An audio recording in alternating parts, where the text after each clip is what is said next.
Hello student, जय Siya Ram. Student, मैं निशु यादव स्वागत करती हूँ एक बार फिर से आप सभी का मेरे इस यूट्यूब चैनल पर। आई होप आप लोगों की प्रिपरेशन अच्छी चल रही होगी और आप लोग दिन में कुछ ना कुछ समय पढ़ाई को दे रहे होंगे। बच्चों, कई बच्चों का मैसेज आ रहे थे कि मैम एचएसएससी सीईटी का जो बेसिक चीजें हैं वो कवर कराइए, तो मैं करवा रही हूँ। आप लोगों के लिए अगर वीडियो यूजफुल रहे तो आप मुझे कमेंट सेक्शन में कमेंट कर सकते हैं, और अगर ऐसी वीडियो और लाने के लिए सजेशन दे रहे हैं तो भी आप मुझे बता सकते हैं। बच्चों, मैंने इस जो ये पीडीएफ है इसके मतलब बेसिक एमसीक्यू करवा रही थी अकाउंट्स के, और कुछ मैंने करवा दिए थे पहली वीडियो में। यानी इसमें शायद 40 एमसीक्यू है, तो मैंने 20 के अबाव आप लोगों से करवा दिए थे। अब मैं आप लोगों को आगे के एमसीक्यू करवाने वाली हूँ, ठीक है।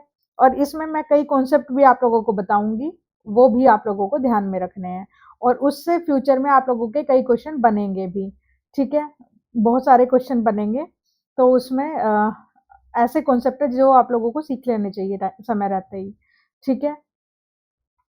एक बारी मुझे कोई आइडिया नहीं है क्योंकि उस वीडियो को ना टाइम हो गया है बनाए हुए, तो लेट मी चेक कि मैंने उसमें कितने क्वेश्चन करा दिए थे। Wait a minute, I think तो मैंने 20 क्वेश्चन कराए थे उस वीडियो में। Let me check, give me a minute. ये नेट भी नहीं चल रहा है अभी। चलो मैं ना 20 के बाद से करवाना शुरू करवा देती हूँ, ताकि आप लोगों का टाइम ज़्यादा वेस्ट ना हो। ये तो करवा दिए थे भाई मैंने, 21 करवा दिया था, 2 भी करवा दिया था, क्वेश्चन के हिसाब से याद आ जाएगा। चलो, फर्स्ट स्टेप मैंने बताया था आप लोगों को, बैलेंसिंग करवा दिया था। ये क्वेश्चन भी करवा दिया था, शायद 30 तक करवा दिए थे। हाँ जी, ये भी करवा दिया। जब विजिबल वाइट सामने आए, एक सेकेंड, अच्छे अपने दांत छिपाएं। ये पहले ऐड पहले आती है अगर तुम यूट्यूब पे पहले वीडियो देखते हो तो। इसमें मैंने करवा दिए थे आप लोगों को 30 क्वेश्चन, है ना। डायरेक्ट एक्सपेंसेस मैंने लास्ट आप लोगों को ये न्यूमेरिकल करवाया था, फिर 28 से आप लोगों को नहीं करवाया था। यानी मैंने 27 क्वेश्चन तक करवाया था। ये एंट्री मैंने बता दी थी आप लोगों को कि इस एंट्री में आप लोग क्या करने वाले हो। मैंने आप लोगों को बताया था कि न्यूमेरिकल ये वाला 15% 6000 आ रहा था, और फिर मैंने ये एंट्री बता दी थी आप लोगों को, ठीक है। तो अब आएंगे हम नेक्स्ट क्वेश्चन। ये है आप लोगों का नेक्स्ट क्वेश्चन 28। देखो, ऑल डायरेक्ट एक्सपेंसेस, आप लोगों के डायरेक्ट एक्सपेंसेस कहाँ आते हैं? All direct expenses of training and manufacturing charge to. जितने भी डायरेक्ट एक्सपेंसेस होते हैं वो कहाँ से चार्ज होते हैं, ये पूछ रहा है। डायरेक्ट एक्सपेंसेस कहाँ लिखे जाते हैं और इनडायरेक्ट एक्सपेंसेस कहाँ लिखे जाते हैं? तो डायरेक्ट, जितने भी डायरेक्ट एक्सपेंसेस होते हैं वो आप लोगों के ट्रेडिंग में लिखे जाते हैं, और इनडायरेक्ट एक्सपेंसेस आप लोगों के प्रॉफिट एंड लॉस में आते हैं। Is it clear? तो डायरेक्ट एक्सपेंसेस का आंसर हो जाएगा आप लोगों का ट्रेडिंग अकाउंट, और ये आप लोगों को ध्यान रखना है। फिर है आप लोगों का नेक्स्ट क्वेश्चन, हाँ प्रसाद, ये इवेंट और ट्रांजेक्शन्स मैंने बता दिया था आप लोगों को। इवेंट क्या होता है? किसी भी चीज का रिजल्ट होता है। मतलब बहुत सारी ट्रांजेक्शन दे रखी है, भाई मैंने इतना सामान खरीदा, है ना, है ना, मैंने इतना सारा सामान खरीदा, रिजल्ट बताती है, ठीक है।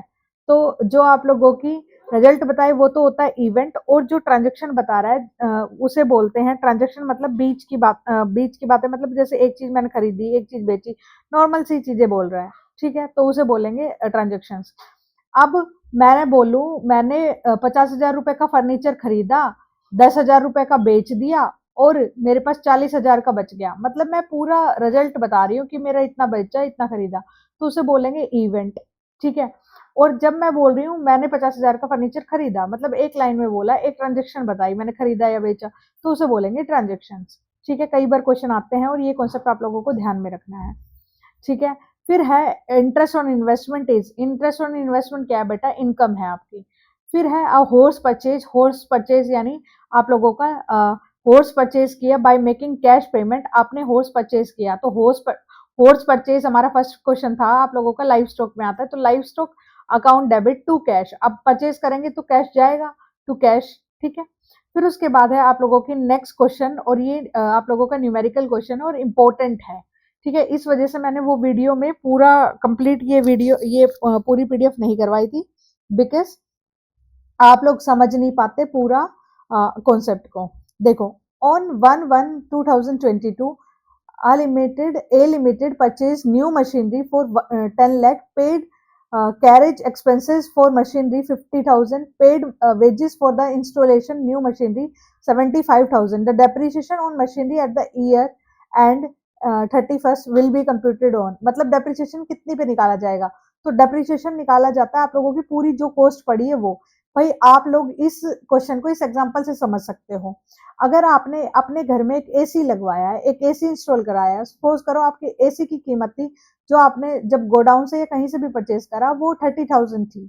उसके बाद उसकी इंस्टॉलेशन कॉस्ट, यानी आपके घर में वो जब लगाने वाला आया तो उसने 5,000 रुपए ले लिए, और जो वो ऑटो वाला जो आपके घर पे छोड़ने आया एसी को, वो उसने ले लिए 1,000 रुपए, ठीक है। तो आप आपसे कोई पूछने आएगा कि भाई आप कितने का एसी लाए, तो आप क्या बोलोगे, 30,000? नहीं जी, आप ये 6,000 भी जोड़ के बताओगे और बोलोगे 36 का पड़ा है भाई मेरा। तो यानी आप लोगों का जो डेप्रिसिएशन है वो पूरी वैल्यू पे लगेगा, यानी 10 लाख, फिर 10 लाख में 50 जोड़ दिया है ना, 10,50,000 एंड 75 भी जोड़ दिया, तो आपका 1125 पे डेप्रिसिएशन लग जाएगा। Is it clear? मैं चीजों को समझाने की कोशिश करती हूँ, रटवाने की नहीं। तो जिन बच्चों का बेस बहुत ही कमजोर है वो मेरी वीडियो को जरूर देखें। The main objective of accounting is, बेटा हम अकाउंटिंग करते क्यों हैं? देखो, जब हम अकाउंटिंग का इंट्रोडक्शन पढ़ते हैं, बहुत सारे बच्चे, बहुत सारे वर्ड्स होते हैं, जैसे आप लोगों का अकाउंट्स हो गया, है ना, एक बुक कीपिंग हो गया, है ना, और एक हो गया अकाउंटिंग हो गया, है ना, और फिर एक वर्ड हो गया अकाउंटेंसी, ठीक है, एक अकाउंटेंसी। देखो, बहुत सारे बच्चों को इन चीजों में डिफरेंस नहीं पता और वो समझते भी नहीं है ना। देखो बेटा, अकाउंट्स क्या है?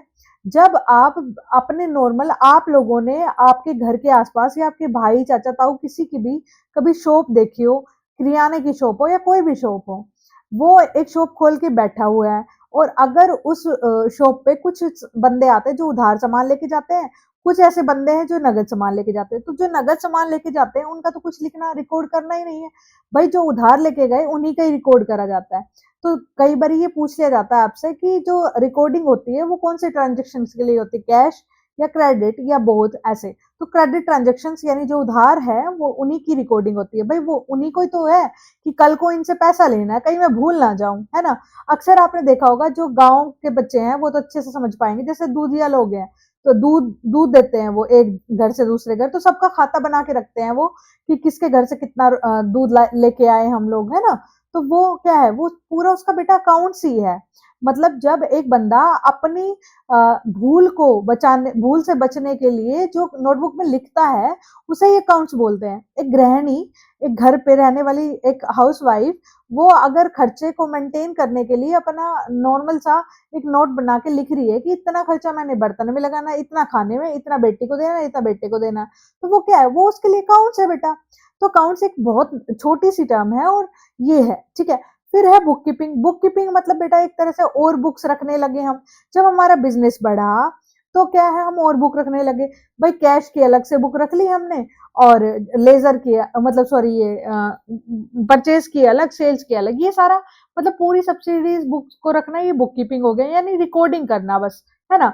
अकाउंटिंग क्या है? अकाउंटिंग एक ब्रॉड टर्म है, इन दोनों से क्या, इसके अंदर पूरी प्रोसेस आ जाती है भाई। हम पहले रिकॉर्डिंग करते हैं, फिर क्लासिफाइंग करते हैं, फिर समराइजिंग करते हैं, है ना, फिर इंटरप्रेट करते हैं, देन कम्युनिकेट करते हैं। तो ये पूरी प्रोसेस हमारी अकाउंटिंग का पार्ट हो जाता है। तो अकाउंटिंग, अकाउंट्स और बुक कीपिंग से दोनों से बड़ी हो गई। अब आई बेटा अकाउंटेंसी। मैम अकाउंटेंसी क्या है? अकाउंटेंसी है जब बहुत लोग बिजनेस करने लगे। पहले तो जब हम कुछ भी करते थे ना, तो हमारे देश में क्या, पूरी दुनिया में बार्टर सिस्टम चलता था, मतलब हमारे देश में, है ना। तो बार्टर सिस्टम मतलब हमें पता ही नहीं था पैसा क्या होता है। एक चीज, एक जना जूता बनाता था, एक जना मतलब घी बना रहा है तो घी दे देता, जूता ले लेता, है ना। अक्सर आप लोगों ने अपने बड़े बूढ़े से सुना भी होगा कि मैं एक जोड़ी जूता देकर और 1 किलो घी लेके आया करता था। तो वही, अब ये चीजें पैसों में होने लगी, अकाउंटिंग होने लगी, सारी पैसों में लेन देन होने लगा। 5 रुपए दे, 100 ग्राम नमकीन ले जा, ₹10 दे, इतना ले जा, 800 कितने में, है ना, ये सारी चीजें। तो अब जब बिजनेस बढ़ने लगे तो उनके जो इनकम है, जब इनकम बढ़ने लगी तो उनके बिजनेस में बढ़ने लगे। तो अब आया हमारा इंट्रोड्यूस हुआ टैक्स।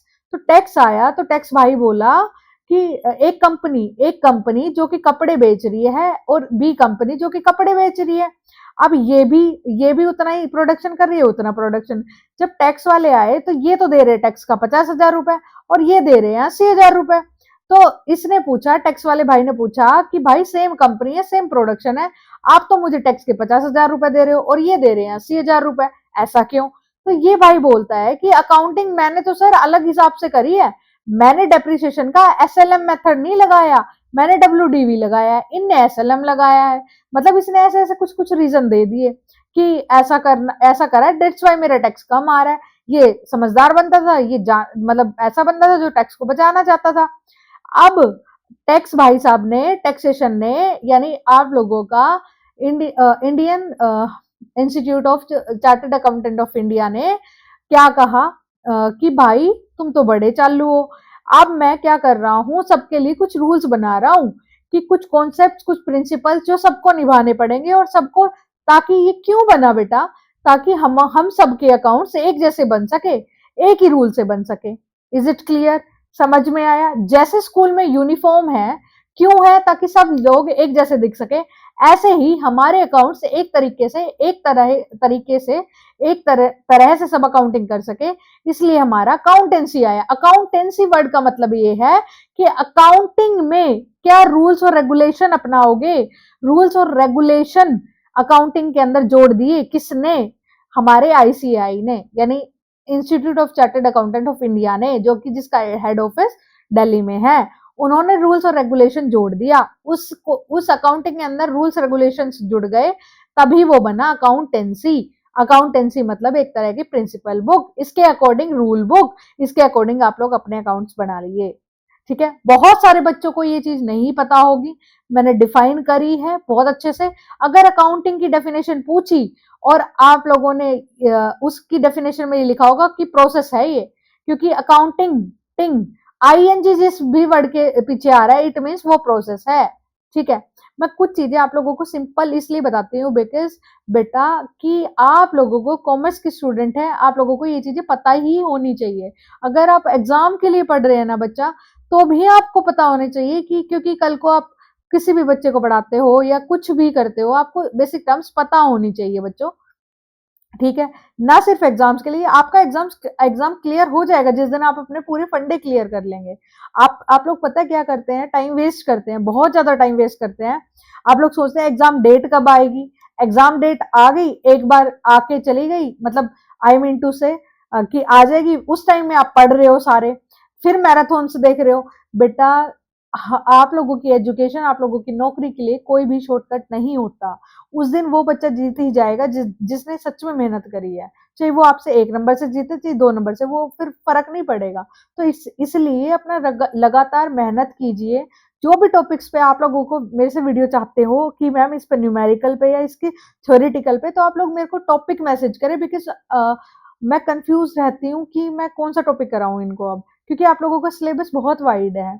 ठीक है, तो आप मुझे बताएं कि मैं कौन सा टॉपिक कराऊं। देन ऐसा तो नहीं होगा ना कि एक दिन में सारे बता दोगे तो मैं वही टॉपिक करा दूंगी, नहीं, लेकिन 1 बाय 1 करके मैं टॉपिक कराने की कोशिश करूंगी। Is it clear? देखो बच्चों, और जो भी एचएसएससी सीट के बच्चे जो मेरे क्रैश कोर्स में हैं, वो भी मैं यही बोलूंगी कि बार बार चीजों को रिवाइज करते रहें। The main objective of accounting का जो मेन ऑब्जेक्टिव होता है वो क्या होता है? To provide information about profit and loss account and financial position of business. कि भाई अकाउंटिंग का जो मेन पर्पज होता है वो प्रॉफिट एंड लॉस बताना और फाइनेंशियल पोजीशन बताना होता है। Which of the following is not correct? हमें करेक्ट नहीं बतानी है, मतलब हमें गलत बतानी है। ठीक है, the concept of accounting is broader than book keeping. मैंने अभी तो बताया आपको, सबसे पहले accounts, then book keeping, then accounting, right? तो कह रहा है कॉन्सेप्ट ऑफ अकाउंटिंग बड़ा है, मैंने यही बताया था, तो ये तो सही है हमारा। Accounting begins where book keeping ends. हाँ, मैंने ऊपर बताया तो सही, पहले अकाउंट्स बनता है, फिर बुक कीपिंग बनती है, फिर उसके बाद आप लोगों की अकाउंटिंग बनती है। तो बुक जहां पे अकाउंटिंग वहीं पे बिगिन होती है जहां पे बुक कीपिंग एंड्स, ये भी बात सही है। Accounting require special skills and knowledge. हाँ जी, अगर कोई बंदा जो जिसने कॉमर्स की शक्ल ना देखी, जिसने अकाउंट्स का पता ही नहीं है डेबिट क्रेडिट क्या है, तो भाई अगर मैं बोलूं ऐसे बंदे को जिसने कॉमर्स का एबीसी भी नहीं पता, उसको मैं बोलूं ड्राइंग्स, वो तो भाई चित्र बनाने लग जाएगा, जबकि ड्राइंग्स अपने कॉमर्स की भाषा में अलग होता है। यानी व्यापार के मालिक के द्वारा ही पैसे निकालना उसे ड्राइंग्स बोलते हैं हम लोग, है ना। तो आप लोगों को क्या करने हैं, पैसे निकालना, और वो तो विड्रॉ ऑफ कैपिटल होता है बेटा, और जब सामान निकालता है, गुड्स निकालता है यूज करने के लिए, दैट इज ड्राइंग्स, है ना। अब देखो अकाउंटिंग रिक्वायर स्पेशल, जो अकाउंटिंग होती है उसके लिए स्पेशल स्किल्स और नॉलेज की जरूरत होती है, बिल्कुल सही है। Book keeping which is not a part of accounting gives complete picture of the financial position, financial condition of complete, book keeping के कंप्लीट पिक्चर देता है, नहीं जी नहीं, नहीं जी नहीं, कंप्लीट पिक्चर तो अकाउंटिंग देती थी हमारी, तो ये हमारा गलत हो जाएगा, यानी आप लोगों का आंसर नंबर 4 हो जाएगा। Is it clear? I think आप लोगों को क्लियर हुआ होगा। नेक्स्ट क्वेश्चन है बहुत बेहद आसान क्वेश्चन, लेकिन जिनके बेसिक क्लियर नहीं है उनसे नहीं होगा ये क्वेश्चन, वो कंफ्यूज ही रहेंगे, इसको घटाएं इसको जोड़ें, इसको घटाएं इसको जोड़ें। और ये भाई साहब जो आप लोगों का पेपर वाला है ना, वो भी बड़ा स्मार्ट है, हर तरीके से आंसर दे रखा है आप लोगों को, जोड़ के भी घटा के भी सब कुछ, ठीक है। देखो आप लोगों को एक चीज याद रखनी है, COGS, cost of good sold, यानी आप लोग जिसको बोलते हैं ना कि कितना हमें कॉस्ट आई, कितनी हमारी मतलब चीजें बेचने में हमारी खर्चा कितना आया, उसी को ही हम लोग अकाउंटिंग भाषा में सीओजीएस बोलते हैं, कॉस्ट ऑन गुड सोल्ड, ठीक है। ओपनिंग स्टॉक, जब आप लोग निकालते हो कॉस्ट ऑफ गुड सोल्ड, तो सिंपल सी बात है, आप लोग क्या करते हो, ना सॉरी, एक चीज रुको, एक रुको, ये अभी बताती हूँ, पहले इस क्वेश्चन के हिसाब से ही बताती हूँ, कहीं फिर कंफ्यूज हो जाओगे आप लोग, बहुत सारे बच्चे बेसिक बहुत कमजोर है। देखो ओपनिंग स्टॉक आप लोगों का 20,000 गिवन है, परचेज आप लोगों का 2 लाख गिवन है, वेजेस आप लोगों की 30,000, और क्लोजिंग स्टॉक 50,000, सेल्स आप लोगों की गिवन है 3 लाख, और ऑफिस एक्सपेंसेस क्या है आप लोगों का, ठीक है, ऑफिस एक्सपेंसेस है आप लोगों का 2,000। अब आप लोग मेरे को ये बताओ कि ट्रेडिंग ट्रेडिंग और जो आप लोगों का प्रॉफिट एंड लॉस है वो क्यों, क्या है, और ट्रेडिंग और प्रॉफिट एंड लॉस है, उन दोनों में क्या अंतर है और क्यों आप लोग बनाते हैं। सबसे पहली बात तो वो कंपनी जो ट्रेड करती है, यानी बने बनाए गुड्स को सेल करती है, उसे बोलते हैं हम लोग ट्रेडिंग। इतना तो मेरे बच्चों को आता होगा, है ना। अब ट्रेडिंग अकाउंट से हम लोग निकालते हैं ग्रोस प्रॉफिट, निकालते हैं ना ट्रेडिंग अकाउंट से ग्रोस प्रॉफिट, और आप लोगों के जो प्रॉफिट एंड लॉस है उससे निकालते हैं नेट प्रॉफिट, इतना याद रखना है। ट्रेडिंग से आता है हमारा ग्रोस प्रॉफिट, और जो आप लोगों का क्या बोलते हैं ये प्रॉफिट एंड लॉस अकाउंट है, इससे आता है हमारा नेट प्रॉफिट, ठीक है। हाँ जी मैम, आ गया समझ। अब मेरे को एक चीज और बताओ, आप लोग की डायरेक्ट एक्सपेंसेस क्या होते हैं और इनडायरेक्ट एक्सपेंसेस क्या होते हैं, बताओ मुझे। डायरेक्ट एक्सपेंसेस कौन से होते हैं? डायरेक्ट एक्सपेंसेस होते हैं हमारे जो हम किसी प्रोडक्ट को बनाते टाइम मतलब डायरेक्टली उस पे लगाते हैं। जैसे अगर मैं आप लोगों को पढ़ा रही हूँ, अगर मैं 20 बच्चों को पढ़ा रही हूँ, तो मुझे 20 नोट्स रेडी करने पड़ेंगे, है ना। तो वही याद है, जो डायरेक्ट एक्सपेंसेस है वो हमारे ट्रेडिंग अकाउंट में आते हैं, और इनडायरेक्ट एक्सपेंसेस हमारे प्रॉफिट एंड लॉस में आते हैं, ठीक है। ये चीज हमें हमेशा याद रखनी है। अब अब बात क्या है हमारा, अब आ जाते हैं हम लोग क्वेश्चन पे। अब ग्रोस प्रॉफिट कैसे निकालते हैं, जब आप लोग नेट सेल्स, यानी आप लोगों का जो आप लोग ग्रोस प्रॉफिट कैसे निकालते हैं, ग्रोस प्रॉफिट निकालते हैं ट्रेडिंग से, तो ट्रेडिंग ही बना लो, यहाँ पे ट्रेडिंग हो गया, यहाँ पे ये, ठीक है। यहाँ पे आप लोगों का आता है क्लोजिंग स्टॉक, और ये आता है आप लोगों का सेल्स, नेट सेल्स, ठीक है। और यहाँ पे आता है आप लोगों के सारे एक्सपेंसेस, परचेज हो गया, परचेज रिटर्न हो गया, ठीक है, यहाँ पे सारे एक्सपेंसेस आते हैं। अब आप लोगों को याद रखना है जो सीओजीएस गिवन है आप लोगों को, देखो सीओजीएस गिवन है यानी cost, cost of good sold, ठीक है। कॉस्ट ऑफ गुड सोल्ड का फॉर्मूला क्या होता है बेटा, कॉस्ट ऑफ गुड सोल्ड का, एक मिनट मैंने ज्यादा ही मार्क लगा दिए, समझ नहीं आएगा, रबड़ लेके मैं बार इसको इरेज कर देती हूँ। देखो कॉस्ट ऑफ गुड यानी कॉस्ट पहले ही गिवन है आप लोगों को, कॉस्ट ऑफ गुड सोल्ड में क्या आता है आप लोगों का, purchase, sorry opening stock plus purchase, ठीक है, फिर प्लस जो भी जितने भी एक्सपेंसेस गिवन है, लाइक वेजेस हो गया, कुछ भी गिवन है वो सारा एक्सपेंसेस, फिर आता है आप लोगों का माइनस क्लोजिंग स्टॉक, और माइनस आप लोगों का नेट सेल, ठीक है। अब देखो ये सीओजीएस है आप लोगों का, मतलब ये सब जमा करके आता है। अब देखो आप लोगों का जो ये है, आप लोगों का ये वाली साइड गिवन है, देखो कहाँ गया, हाँ ये रहा। आप लोगों का क्लोजिंग स्टॉक गिवन है और आप लोगों का क्लोजिंग स्टॉक गिवन है और सेल्स गिवन है। 3 लाख प्लस 50,000, आप लोगों का क्या हो गया, 3,50,000 हो गया। ठीक है, अब इधर गिवन है आप लोगों का, एक मिनट बच्चा, ये कौन, अच्छा, हम्म, ठीक है, ये है आप लोगों का अरे निकालना क्या, मैं दूसरा क्वेश्चन ले लिया क्या मैंने, अच्छा ग्रोस प्रॉफिट निकालना, ये तो सिंपल क्वेश्चन है, देखो एक मिनट बच्चा बच्चा बच्चा, मैं ना अलग वो ले लिया था मेथड, अरे इंग्लिश हिंदी में कुछ गड़बड़ है क्या, मुझे पता नहीं क्यों लग रहा है। देखो, हाँ मैंने आप लोगों को सीओजीएस का फॉर्मूला बता दिया, अब इसको ऊपर कर देते हैं ताकि कंफ्यूजन ना हो। देखो आप लोगों का ये क्वेश्चन है, हाँ, हम्म, देखो आप लोग बना रहे हो ट्रेडिंग, ट्रेडिंग बना लिया, ये देखो यहाँ पे आ गया आप लोगों का 3 लाख यानी नेट सेल, जो यानी सेल गिवन है आप लोगों की, और 50,000 आप लोगों का आ गया क्लोजिंग स्टॉक। ठीक है, हाँ जी आ गया। अब देखो आप लोगों का इधर आया ओपनिंग स्टॉक, मैंने बता दिया आप लोगों को, ओपनिंग स्टॉक आया 20,000 और परचेज आ गया आप लोगों का 2 लाख। ठीक है, अब दूसरा क्या बचा, वेजेस, वेजेस आ गया 30,000।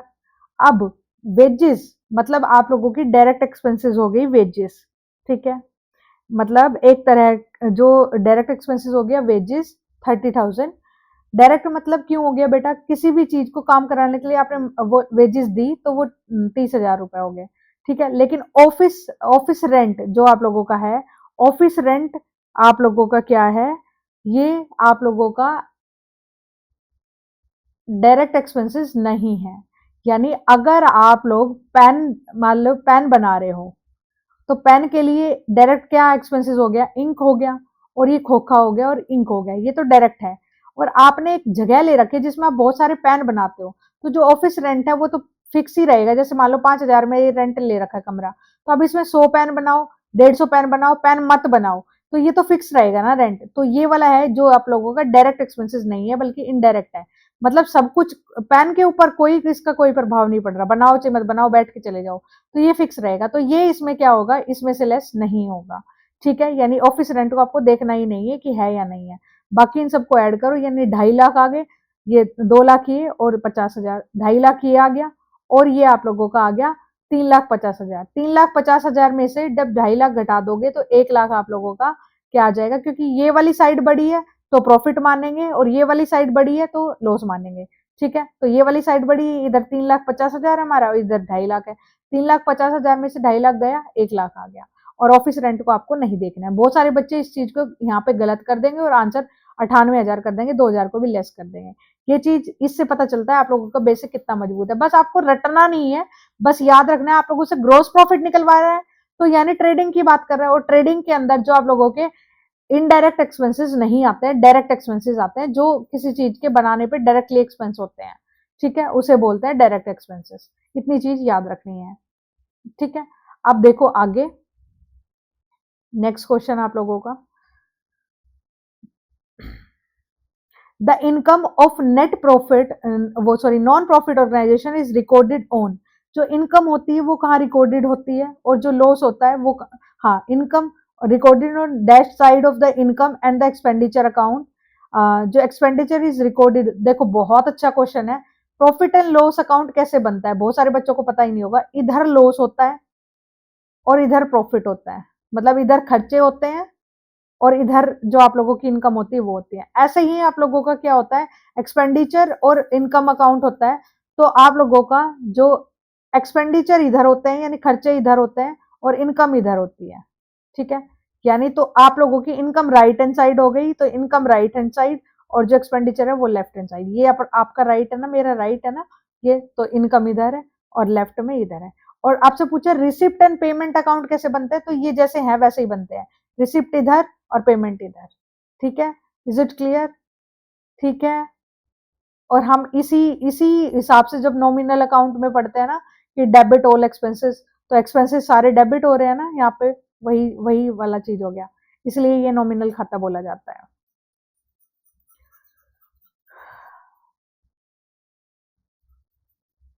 और जो आप लोगों का रिसिप्ट एंड पेमेंट अकाउंट होता है, ये कौन सा अकाउंट होता है, ये मुझे आप लोग बताओगे कमेंट सेक्शन में, ठीक है।